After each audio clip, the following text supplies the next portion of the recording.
অকটেনের দাম 131 টাকা থেকে 125 টাকা, মানে 6 টাকা কমাচ্ছে। আচ্ছা, আপনি জানেন যে আমাদের এখানে যে তেল, জ্বালানি তেল, যে তেল ব্যবহার করা হয় তার বেশিরভাগ হচ্ছে ডিজেল চালিত বাহনগুলো বেশি, সেখানে বেশি। অল্প কিছু তারপর হচ্ছে অকটেন আর হচ্ছে পেট্রোল।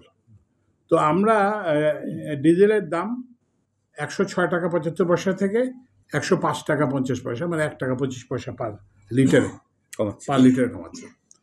অকটেনের দাম 131 টাকা থেকে 125 টাকা, মানে 6 টাকা কমাচ্ছে। পেট্রোলের দাম 127 টাকা থেকে 121 টাকা, সেটাও 6 টাকা কমাচ্ছে।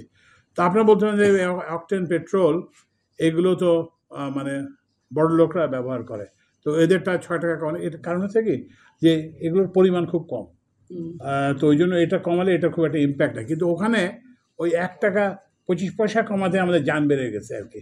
তো আমরা আরও চেষ্টা করব ভবিষ্যতে, আমরা যদি জ্বালানি মূল্য যদি স্থিতিশীল থাকে, আমরা ওই দক্ষতা বৃদ্ধির মাধ্যমে ওই যে প্রকিউরমেন্ট প্রাইস, কারণ এখন তো আমাদের একটা প্রকিউরমেন্ট প্রাইস তো অলরেডি আছে, তো সেটা কিন্তু আমি তো পরিবর্তন করতে পারবো না, একটা কন্ট্রাক্ট আছে। তো সেইটা অনুযায়ী আমরা এইটুকু করছি। তো আমাদের ভবিষ্যতে আমাদের চেষ্টা থাকবে যাতে আমরা এটাকে আরও কমাতে পারি আর কি। যদি আগামীকাল থেকে 12টার পরে, আজকে রাত 12টা থেকে, আজ রাত 12টা থেকে। জি।